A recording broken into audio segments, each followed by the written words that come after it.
Cafétéria Ouais, Microsoft. c'est ce que je vois. C'est la belle Bon, cafétéria. bah, c'est parti. Ouais. Je lance le live. C'est bon, on est en live. Eh bien, bonjour à toutes et à tous. Nous revoici pour notre quatrième Good Morning ce matin avec Denis Voituron. Bonjour Denis. Bonjour, ça va bien? Très bien, et toi? Ça va. Pour une nouvelle semaine comme ça, de tôt matin, enfin de 8h30, ça va encore. Mais bon. Alors, vous aurez sans doute noté le léger accent de Denis. Denis, du coup, peux-tu te présenter à nos auditeurs? Qu'est-ce qui... Mais j'ai pas d'accent, moi. Qu'est-ce que c'est que cette histoire? Non, comme tu l'as dit, je m'appelle Denis Voituron. Et qu'est-ce que je peux dire sur moi? Je suis belge, donc apparemment c'est peut-être pour ça qu'il y a un accent, c'est ça? Je sais pas. Ah, Euh, je suis dans l'informatique déjà depuis, depuis pas mal d'années maintenant, puisque je commence, je ne vais pas dire avoir de l'âge, mais ça fait 30 ans maintenant. Donc, je commençais en 90, 95 à faire des développements. Et donc, ça fait déjà un bout de temps. Et donc, principalement toujours dans des technologies Microsoft. Et de fil en aiguille, maintenant, je travaille pour une entreprise, toujours en Belgique, puisque toute ma famille se trouve ici aussi, donc c'est quand même plus facile. d'accord.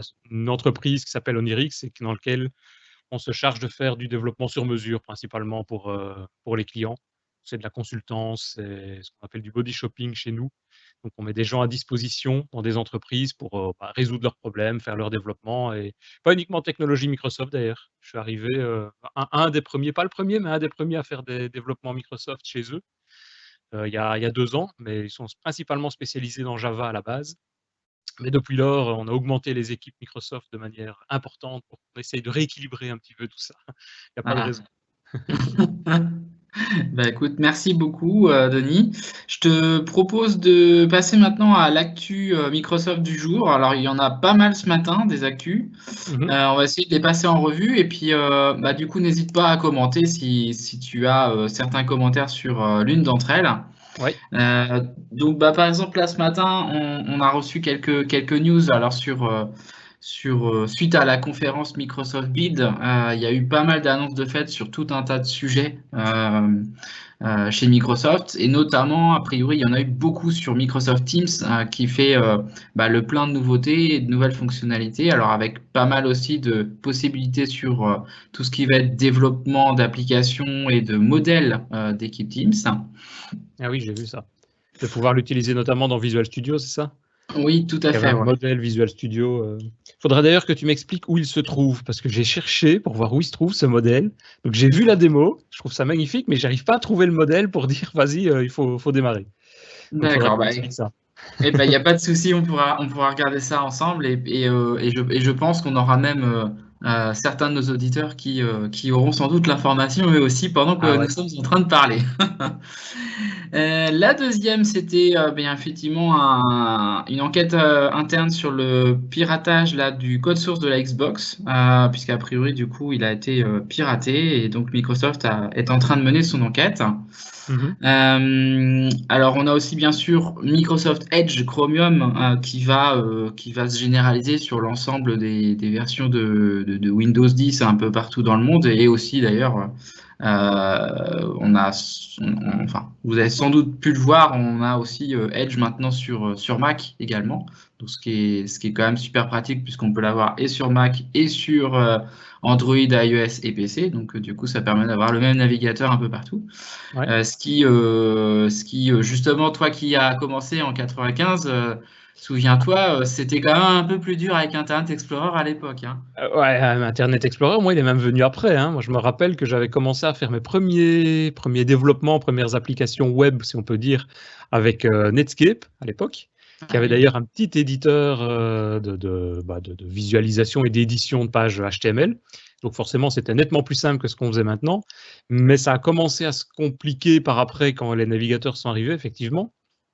Mais par contre, il y en a beaucoup qui oublient et qui crachent sur. Moi, j'ai des collègues d'ailleurs, forcément dans le monde Java, qui crachent un peu sur Microsoft et notamment sur Internet Explorer depuis des années.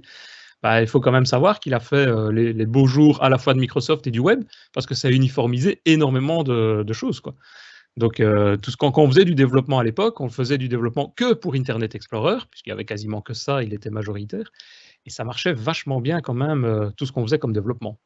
Mais bon, ça, c'était à une autre époque. Et c'est vrai que Microsoft avait, on va dire, imposé un peu le navigateur, alors que c'est plus trop la tendance maintenant d'imposer des systèmes ou d'imposer des technologies. Et je pense que c'est surtout pour ça qu'il râle un peu. Mais Ah, un bruit de voiture. oui, c'est mon téléphone qui reçoit un D'accord. message. Je vais le couper. Effectivement, là, ils ont fait d'énormes progrès et aujourd'hui, ils sont très, très, très ouverts et multiplateformes. Et ça, c'est Ouais, vraiment génial. ouais. D'ailleurs, au passage, l'outil que nous sommes en train d'utiliser là ce matin, c'est Microsoft Teams, hein. Et d'ailleurs, il est multiplateforme et il fonctionne également sur Linux. Oui, Ce qui est quand même vraiment super, puisque de mémoire, je ne crois pas avoir utilisé un outil de visio Microsoft qui soit vraiment multiplateforme et qu'on puisse utiliser sur n'importe quel ordinateur, en fait. Donc là ouais. on y est, quoi. Non, ça c'est vrai. Et ça c'est vrai par rapport au fait que je disais que dans la boîte où je suis, il y a effectivement beaucoup de gens qui ne sont pas à la base techno Microsoft. Eh ben, on gagne énormément de points. Enfin, je dis Microsoft gagne énormément de points avec ce genre d'outils, que ce soit Visual Studio Code par exemple, VS Code pour les développeurs, et Teams. Parce que nous, on a imposé, on va dire, on utilise Teams chez nous pour communiquer. Et c'est vrai qu'il y en a qui travaillent sur Linux et ça marche nickel, quoi. Ils n'ont aucun problème. Tout fonctionne très bien. C'est vrai, hein, Ouais. c'est vraiment étonnant la transformation qu'ils ont fait en interne en termes Ah ouais, de, non, ça. de, de façon de travailler et puis d'ouverture d'esprit. Ils ont transformé tout le monde, hein. Là, il y a plus on croise plus de personnes qui soient directement, comment dire, pro Mac ou pro autre chose. Tout le monde est C'est ça. vraiment très, très, très ouvert d'esprit maintenant. Et ça, c'est très appréciable et très agréable de travailler dans des conditions comme ça. Et pour la renommée, on va dire, pour la vision de Microsoft, c'est vrai que ça a changé énormément de choses. Il y a même 10 ans d'ici, on ne s'imaginait pas du tout ça, quoi. Quand on discutait à l'époque, moi je me rappelle quand on faisait du Visual Basic, VB6, VB3, bah, c'était uniquement pour Techno Microsoft, mais on ne se posait même pas la question parce que c'était majoritairement ça, mais c'était que Techno Microsoft, quoi. On n'avait même pas besoin de poser la question au client, ce qu'il utilisait comme système. Maintenant, on lui pose la question, et en gros, maintenant, quasiment n'importe quel système, effectivement, comme tu dis, c'est multiplateforme, donc avec du .NET Core maintenant, du web ou des technos comme ça marche, quoi. Aucun problème. Oui, et d'ailleurs, si j'ai bien compris, puisque je ne suis pas développeur, mais le JavaScript est devenu quelque chose de très obligatoire aujourd'hui. On Ouais, ne peut pas être développeur si on ne sait pas faire du JavaScript, si j'ai bien compris. voilà, JavaScript ou une surcouche maintenant que Microsoft a sorti aussi, qui est TypeScript, qui est une sorte de surlangage au-dessus de JavaScript, qui génère du JavaScript d'ailleurs en dessous. Mais effectivement, le JavaScript, si tu fais pas ça ou si tu ne maîtrises pas un minimum, tu t'en sors pas. Pour faire du développement actuellement, c'est vrai que c'est le minimum des choses à devoir maîtriser pour pouvoir faire des développements actuels. Ouais. Tout le monde veut du web, que ce soit du web pour des sites internet ou même, on prend Teams, c'est développé aussi en technologie entre guillemets web derrière, hein. C'est empaqueté dans des outils avec des styles électrons, des choses comme ça, donc des outils qui permettent d'empacter ça et d'avoir une application autonome. Mais derrière, c'est un navigateur en quelque sorte qui exécute ça. C'est comme ça qu'ils résolvent un peu le problème multiplateforme aussi, quoi. Oui, Ouais. effectivement.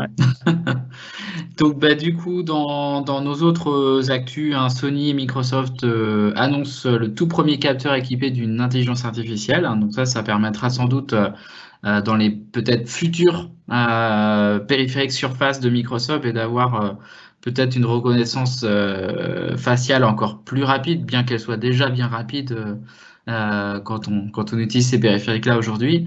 Et puis de pouvoir faire tout un tas d'autres choses. Là, ce qu'on voit par exemple, le détourage autour de Denis, je pense qu'il y a un petit peu d'IA, je pense, derrière aussi pour. Non, moi je suis réellement là, moi, hein. Je suis réellement à Seattle pour le moment. Non, non. J'ai fait le voyage exprès, moi, pour avoir ça derrière, hein. C'est pas faux, c'est pas faux. On a des photos. On pourra les partager du coup sur le YouTube. Donc voilà. Et puis on a également aussi des nouveaux casques. En tout cas, il y a un brevet qui a été déposé par Microsoft pour un casque avec un scanner d'empreinte digitale. Alors ça va être sans doute pour éviter de se faire piquer son casque Ouais. audio. Effectivement, c'est pas une mauvaise idée de pouvoir le sécuriser de cette manière-là, puisque de cette façon-là, le cas serait inutilisable par quelqu'un d'autre. Donc, Surtout quand c'est on voit, ouais, c'est ça, quand on voit le prix que ça coûte maintenant aussi, ce genre de petits bidules, c'est vrai qu'avoir un système de sécurité dessus, ça peut être pas mal. tout à fait. Donc voilà, on en a fini pour les news du jour. Donc je te propose du coup de retourner cette fois-ci à une session de questions-réponses. Alors j'espère que tu es prêt, Denis. Oula, oula, oula, oula. C'est des questions pour moi en plus. Ah bah oui, oui, oui, c'est des questions pour toi et c'est toi qui va pouvoir seul y répondre. Oui. Donc on y va alors si tu es prêt. Mhm. Dans ta carrière, quel a été le moment le plus sympa? Oh, les moments le plus sympas. Moi, j'ai pas un moment comme ça. Ouais, il y a toujours des petits endroits, c'est plus d'une manière générale, je vais dire, c'est des développements, enfin des contacts humains, des développements dans des équipes. C'est toujours un peu ça, moi, que je trouve intéressant quand on fait du développement et qu'on fait des projets informatiques à l'heure actuelle, on n'est jamais seul. Il y a peut-être une chose qui est sympa, mais c'est juste parce que c'est l'aspect de la personne en question dont je vais parler. C'est la première boîte où je me trouvais, donc qui n'existe plus d'ailleurs, qui s'appelait Mediafile à l'époque, aussi une société belge. On était là pour développer des petits, ah bah tiens, j'en ai un ici, des petits bidules tels que ceux-là, des petits, oh, c'est transparent, non? Les cartes, ouais. Des petites cartes. En fait, c'est des CD, c'est des mini CD. Et donc, c'est des CD format carte de visite, donc on met dans un lecteur CD classique, et dessus, on développait des logiciels en Visual Basic à l'époque, VB3, pour pas le citer à ce moment-là. Et donc, c'était des petites applications multimédia. Donc, quand tu démarrais, tu avais des petits jeux, des petites applications vidéo, des choses comme ça. Donc, pour l'époque, c'était nettement plus compliqué que ce qu'on faisait maintenant, mais pour l'époque, c'était intéressant. Et donc, on était dans une petite start-up qui montait, et on a, à un moment donné, eu un coup de fil du Palais Royal en Belgique pour dire ah ben tiens, c'est pas maintenant il est roi, mais à l'époque il ne l'était pas encore, pour dire il y a le prince Philippe qui va venir vous rencontrer parce qu'il aime bien tout ce qui est aspect un peu économique, et donc il rencontre des sociétés comme ça. Et donc j'ai eu l'occasion de serrer la main à notre roi actuel à l'époque qui était prince Philippe, et donc tu vois un peu tout le décor aussi avec les gardes, les machins, comme dans les films, avec les oreillettes et tout. Donc c'est des trucs qui, je peux pas dire que c'était sympa, mais ça marque. Quand Ah tu oui. vois ça, forcément, c'est toujours intéressant. Et donc, c'est rigolo à suivre une fois. Et puis, bon, tu vois bien que des mains, il en sert, à mon avis, des centaines sur la journée. Donc, tu parles 5 minutes avec lui, tu as bien compris que, bon, oui, ok, on va passer à la personne suivante. Mais bon, voilà, c'est le genre de moment sympa dont on se souvient pendant quand même encore quelques années après, quoi. Ah, tu m'étonnes. Eh ben écoute, super. Alors du coup, je vais te poser la deuxième question. Attends, elle est un peu plus osée celle-là. Ah, Tu es plutôt frites ou chocolat? ah non, frites, carrément. Ça, c'est... Moi, je suis plus salé. À la limite, même graisse, pourquoi pas derrière, mais surtout salé. Chocolat, malgré que je sois belge, tout ce qui est gâteau, chocolat, etc., bonbons, c'est pas mon truc. Tout ce qui est sucré, j'en mange un peu, hein, mais non. Alors, je vais me faire taper par tous mes compatriotes qui vont me dire, mais qu'est-ce que c'est que ce truc? Enfin, j'ai quand même dit frites dans le bazar, donc j'aurais pu dire les deux. Non, non, certainement frites pour moi. Ok. D'ailleurs, pour l'anecdote aussi, à propos de frites, j'avais été une fois faire un petit voyage pour le boulot, une journée, donc un aller-retour en Angleterre. Sur le temps de midi, tu regardes un petit peu ce qu'il y a. Déjà que tu dis la nourriture, tu sais pas trop. Et puis je vois qu'il y a effectivement des frites au lunch, quoi, à la cafétéria là-bas. Alors je dis au type: «Bah, je vais prendre ça là, les frites qui sont là». J'ai pas eu le temps de dire ouf, il m'a mis une flopée de confiture dessus, que j'ai essayé péniblement de retirer pour je sais pas pourquoi, apparemment c'est Ah, des choses habituelles peut-être chez eux, je ne sais pas.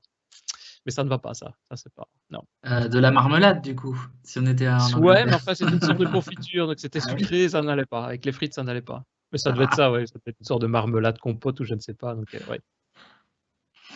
Du coup, si tu devais emmener quelque chose avec toi et être seul sur une île déserte, avec au choix un Surface Laptop 3 ou Scott Hanselman, tu préfères quoi?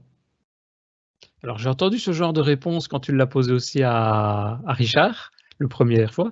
Au départ, j'étais parti moi sur le matériel, donc sur le PC, pour me dire: «Bah ouais, non, avec ça», mais il a fait une réflexion qui est pas idiote non plus, c'est il y a pas de wifi sur, sur une île déserte. Donc ça va être un peu embêtant d'avoir un PC, de regarder, donc moi je partirais plus avec Scott Hanselman. Donc, à mon avis, il y a moyen d'avoir des discussions avec lui. Ouais, des discussions qui sont quand même intéressantes. Et on a déjà eu l'occasion une fois de discuter une fois ou deux quand il était venu à Paris, notamment au MS Experience. Et c'est vrai que c'est sympa. C'est sympa de discuter. Il a l'air sympa en tout cas. Bon, après, à voir s'il y a moyen de discuter un peu plus longtemps que juste quelques minutes avec lui. Mais non. Si on a moyen de prendre les deux, je prends les deux. Parce que faire des discussions avec Scott Selman, ça doit devenir un peu embêtant aussi à un moment donné. Mais avec un sur Facebook, ça doit être pas mal aussi. Ouais. Bah oui, surtout si tu peux coder parce qu'il y a Visual Studio Code dessus. C'est vrai aussi. Il y a peut-être moyen de passer plus de temps en fait que de discuter avec Scott Hazelman pour finir. Je vais changer. Je vais prendre le portable. Ok. Quelle est ta façon préférée de te détendre après une dure journée? Ah, ça, c'est mon problème, ça. J'arrive pas trop à déconnecter. Moi, je suis dans un métier passionné où je fais ça forcément, en gros, ma journée. Et puis quand je suis le soir, je lis des articles ou je lis des choses là-dessus. Quand je me détends, c'est plus pas tellement après les journées. Ça, là, c'est plus se reposer. C'est plus quand je suis en vacances et c'est plutôt lire. Donc, j'ai une Kindle et je suis pas très lecture non plus pendant l'année, mais enfin, sauf des articles et des choses comme ça, mais des bouquins, non, je prends un livre et voilà, je lis un livre. D'accord. Enfin, je lis un livre Kindle.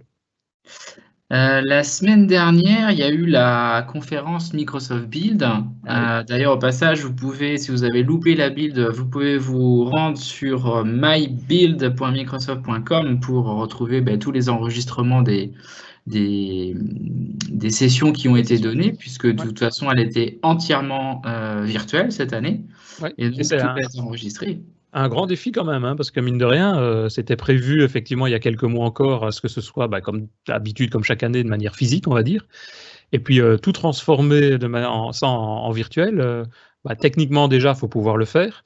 En termes d'organisation, je me dis que ça ne doit pas être simple non plus. Et bon, j'ai pas vu, en tout cas, j'ai pas entendu de gens qui se plaignaient comme quoi il y avait des problèmes ou des couacs. Et tout passait par Teams, donc ça marchait bien quand même. Ah bah oui, oui, tout à fait. Mais bon, ils avaient eu en mars un petit entraînement, on va Oui, dire. avec le MVP Summit notamment, c'est ça que tu parles. Oui, c'est ça. On était, Ouais, bon, beaucoup moins, parce qu'on était 3000 connectés, mais on faisait du Teams toute la journée, enfin ouais, toute la nuit, du coup, c'est vrai. avec du coup toute la partie technique. Donc c'était un bon entraînement justement pour éprouver le système Ouais, ouais, avec ouais. encore plus de connexions, puisque là, du coup, je sais pas combien de milliers de gens se sont connectés, mais il y a dû y en avoir beaucoup. Ça, c'est une bonne question. Je ne sais pas non plus combien il y a eu de personnes qui se sont connectées sur la build. Mais effectivement, à mon avis, on a plusieurs milliers, plusieurs dizaines de milliers, je suppose, en même temps. Oui. Je ne sais pas. Et du coup, toi, dans les sessions que tu as pu éventuellement regarder, je sais pas si tu as eu un peu de temps pour en regarder la semaine dernière, est-ce qu'il y en a certaines que tu conseillerais à nos auditeurs? Moi, tout ce qui est développement, évidemment. Donc, il y a des sessions consacrées à l'inauguration, à la présentation de Blazor. Donc, Blazor qui est un nouveau framework, nouvel outil en quelque sorte que Microsoft est en train de sortir déjà depuis quelques mois, mais ici en version, ce que tout le monde attend, c'est ce qu'on appelle les WebAssembly, donc de pouvoir l'exécuter vraiment côté client. Et donc, officiellement, Microsoft l'a annoncé comme quoi c'était disponible. Et donc, forcément, il y a eu des présentations sur ça. Il y a eu d'autres choses, mais comme ça, de mémoire, je ne sais plus. Des choses encore une fois, qui n'ont rien à voir, mais qui m'ont frappé. Il y avait une session sur le yoga. Je ne sais pas si elles sont en rediffusion, si ça. Donc, il y a Ah, régulièrement des petites sessions de yoga. Je ne sais pas si tu as vu. Et donc, ça durait euh, un quart d'heure ou une demi-heure, je pense. Et donc, il suffisait de s'inscrire aussi, comme d'habitude. Donc, j'ai suivi ça. C'est pas toujours simple parce que moi, je suis plus baigné dans l'anglais technique, donc informatique. Là, oui. savoir comment on dit le coude, le bras, enfin, tout ça en anglais, c'était parfois plus compliqué. Avec les traductions en dessous, ça allait. Mais donc, il y avait une dame qui expliquait comment se décontracter entre les sessions, comment bien se positionner, etc. Donc, c'était sympa. D'accord. Mais voilà, mais à côté de ça, il y avait d'autres sessions, mais je dois te dire que comme ça, je ne sais plus ce qu'il y a eu, mais il y avait des choses intéressantes. Oui, il y avait une session que j'avais, enfin une annonce plutôt. Je ne sais pas s'il y a eu une session sur ça, sur la présentation du nouveau Windows Terminal. Ah oui, et donc, du coup, toi, ça t'ouvre des perspectives derrière de... Alors ça, c'est le genre de choses que je trouve intéressant parce qu'encore une fois, c'est aussi un projet qui est en open source, que du coup, comme c'est de l'open source, on savait que ça allait sortir, mais ils ont sorti ça de manière officielle ici. Et c'est vrai que je trouve ça pas mal. Donc, juste avoir un terminal qui peut se connecter, comme on le disait, à la fois sur du Windows, en gros comme le command prompt d'avant, ou sur du Linux ou sur du Bash. Donc, ça permet d'ouvrir pour ceux qui sont parfois un peu réticents à ça, et ça permet de se connecter directement à tout ce qu'on veut, avec le même outil, le même éditeur entièrement configurable, et ça je trouve ça pas mal. Je trouve ça cool. Ouais. Bah, c'est le genre de choses que tu utilises peut-être aussi, non? Il n'y a pas que les devs qui utilisent le Windows Terminal. Ah oui, non, moi effectivement, j'utilise le Windows Terminal depuis toujours. Alors, j'ai jamais quitté mon bon vieux terminal. Ouais, c'est ça. Donc là, effectivement, le fait de pouvoir l'exécuter sur n'importe quelle machine, ce sera plus pratique aussi, puisque du coup, finalement, peu importe l'environnement dans lequel on se trouve quand on est plutôt dans la partie IT, où Ouais. là, effectivement, on pourra s'en sortir avec normalement les mêmes commandes. Ouais, ouais, c'est ça. Normalement, bah oui, puisque je pense que maintenant, c'est un vrai Linux qui est intégré dedans et qui s'intègre et qui se fusionne de plus en plus. Et c'est vrai que ça, c'est l'ouverture. Je ne sais pas à qui elle est due chez Microsoft, si c'est Satya Nadella qui est responsable de ça, mais c'est vrai que c'est un changement par rapport à il y a 10 ans phénoménal, quoi. Si moi, on m'avait dit ça il y a 10 ans, personne ne m'aurait cru. Et moi, j'aurais pas cru non plus, d'ailleurs. Bah, C'est vrai certains que c'est auraient fait des bons Ah dans ouais, une salle, hein. ouais, ouais, ouais, non, tout à fait. Et ils le font peut-être encore, ils sont plus là chez Microsoft maintenant, mais ils le font peut-être encore, parce qu'il y a eu quand même des discours qui étaient totalement inverses. C'était une autre époque, quoi. C'est au moment où c'était la vente de Windows, donc forcément, il fallait protéger un petit peu son système, ses applications. Et on n'est plus dans la même vision, dans le même monde. Et Ah tant non, mieux. tout à fait. Tant mieux. Ouais. Exactement. Dis-moi, il me semble que tu étais organisateur de Global Azure Wallonie vendredi dernier. Oui, tout à fait. Euh, Étais-tu également conférencier? Oui, j'ai fait la première session, parce que c'était une session un peu plus générale. Donc Global Azure, c'est sur Azure, on va dire forcément. C'est une session c'est une journée qui devait avoir lieu normalement il y a 1 mois, de manière physique aussi, c'était ce qui était prévu, dans le cadre de l'événement Global Azure.net que Microsoft avait mis en place. Et nous, on s'est posé la question, puisqu'on ne savait pas le faire, de se dire qu'est-ce qu'on fait. Donc on a dit, on va essayer de le reporter en se disant on va le reporter et on va le refaire de manière physique. Et puis pour finir, non, on n'a pas encore su le faire. Donc on a dit on va arrêter de reporter, on va le faire de manière virtuelle. Et donc c'était une grande première pour nous, parce que j'ai fait ça donc avec Adrien Clairbois et Christophe Peugnier. Une grande première parce qu'on a d'abord fait des sessions et puis on a voulu transmettre ça sur YouTube. Et donc on n'avait jamais fait ça. Donc on a utilisé une machine virtuelle avec OBS et on a diffusé ça. Et c'est intéressant. Il y a juste le petit délai à devoir négocier, je veux dire, quand tu lances quelque chose, parce qu'il y a toujours un petit écart avec Internet, évidemment. Mais sinon, c'était sympa.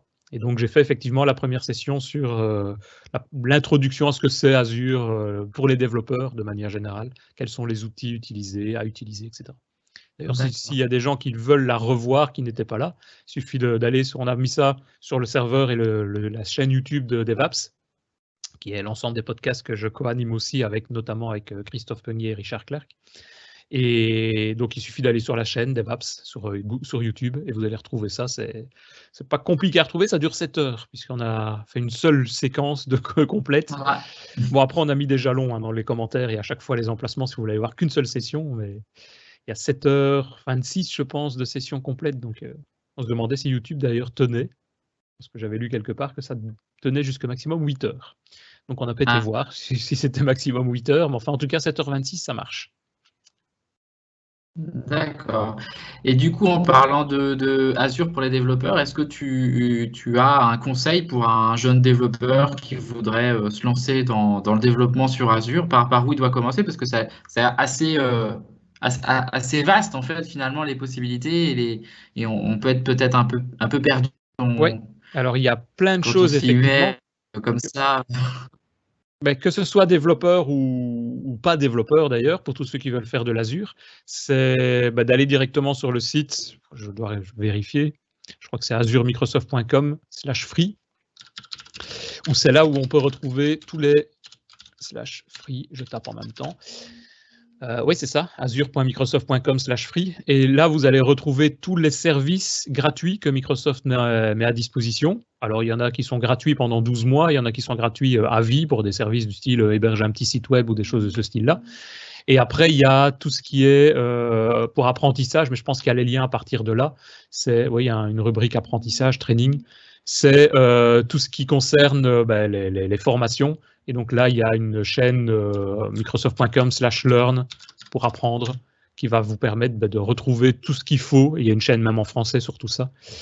Et sinon, vous voyez aussi le Global Azure Wallonie qu'on a fait vendredi. Vous allez retrouver une chaîne qui va vous parler de ça, au moins en 1 heure, si pas en 1 journée pour toutes les sessions. Mais là, c'est plus sur des sujets. Mais Microsoft.com/learn, ça permet d'avoir vraiment une vision plus globale et de choisir un peu les sujets pour utiliser Azure. D'accord. Écoute, merci beaucoup, Denis. Je ne sais pas si nos auditeurs ont des questions pour toi. Vous pouvez les poser directement dans le chat sur la droite de l'écran. Donc, n'hésitez pas à poster quelques questions. De toute façon, on pourra y répondre de manière assez rapide puisqu'il nous reste à peu près 5 minutes avant de commencer notre journée. En tout cas, en attendant, je voulais te remercier du coup d'avoir participé à cette émission. Merci à toi surtout. Et puis, du coup, je ne sais pas si tu voulais partager une actu pour les semaines prochaines, si tu présentes de nouvelles fois des sessions ou... Oui, il y a une session, la prochaine, sur laquelle qu'on organise aussi toujours, j'ai envie de dire, avec Adrien Clairbois et Christophe Peignet. On organise un Blazor Day, puisque je l'ai dit, Blazor vient de sortir, Blazor WebAssembly vient de sortir officiellement. Et donc, il suffit d'aller sur le site web blazorday.net, donc c'est-à-dire le 18 juin. On organise ça. Et il y aura une série de sessions qui seront en anglais. Donc on a mis 1 journée, mais ça sera probablement plutôt en décalé. Donc ça commencera sans doute vers 16h pour se terminer probablement plus tard vers, à mon avis, 22h. Tout simplement parce qu'il y a des speakers anglophones qui viennent et notamment des États-Unis. Et on a la chance d'avoir la première session, on a eu la confirmation il n'y a pas tellement longtemps, du responsable de ce projet Blazor qui est Dan Ross, qui est le responsable, donc le PM, comme on dit chez Microsoft, du projet. Et donc, c'est lui qui va venir faire la keynote, la première partie. Et donc, en une petite heure, il va vous présenter ce que c'est. Mais lui, forcément, étant un Américain, ça sera en anglais.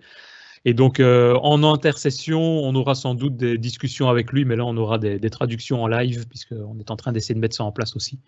D'avoir quelqu'un qui parle suffisamment anglais pour pouvoir nous le traduire et pour pouvoir vous le traduire et mettre tout ça en place. Mais donc, il y aura toute une série de sessions et vous retrouvez tout ça sur blazorday.net.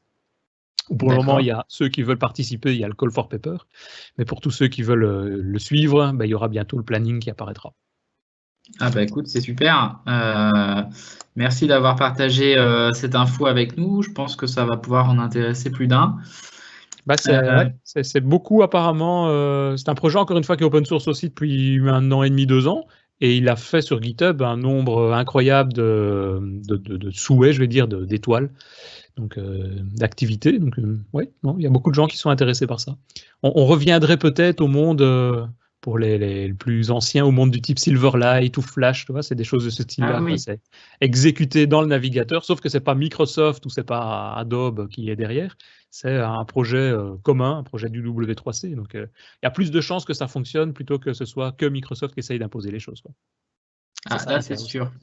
C'est sûr que si du coup on a un projet qui est supporté par la W3C et des développeurs de chez Microsoft plus tous les autres de la communauté, effectivement, on a de grandes chances que ça devienne peut-être le futur standard. Voilà, c'est ça. C'est ce qu'on espère aussi, que ça pousse. Bon, après, tu as une multitude de développeurs, comme on disait tout à l'heure, de type JavaScript, de développeurs JavaScript qui sont quand même là depuis quelques années. Donc, ils ne vont pas partir comme ça du jour au lendemain, ni migrer vers ce genre de technologie. Donc, à voir, comme toujours en informatique, à voir ce qui va émerger et ce qui va arriver en premier. Je ne sais pas. Dans 5 ans, on refera un appel dans 5 ans et on se reposera la question. Exactement. Écoute, je te remercie encore une fois. Denis. Alors, vous pouvez du coup, si vous voulez en savoir un peu plus sur Denis, retrouver son profil sur mvp.microsoft.com, qui est la plateforme où on recense tous les MVP Microsoft. Et bien sûr, si vous tapez Denis Voituron sur LinkedIn, vous allez aussi le retrouver, pouvoir prendre contact directement avec lui. Voilà. Ou même sur Twitter, en fait, Denis Voituron, vous allez me retrouver, vous pourrez m'envoyer des messages si vous avez des choses à me dire. Voilà. Eh bien, je vous remercie encore une fois. On se retrouve demain matin pour parler avec Guillaume Meyer, qui sera mon invité. Alors, du coup, je vous souhaite une très bonne journée à toutes et à tous, et je vous dis à demain pour un Good Morning Teams. À bientôt. Salut. À bientôt.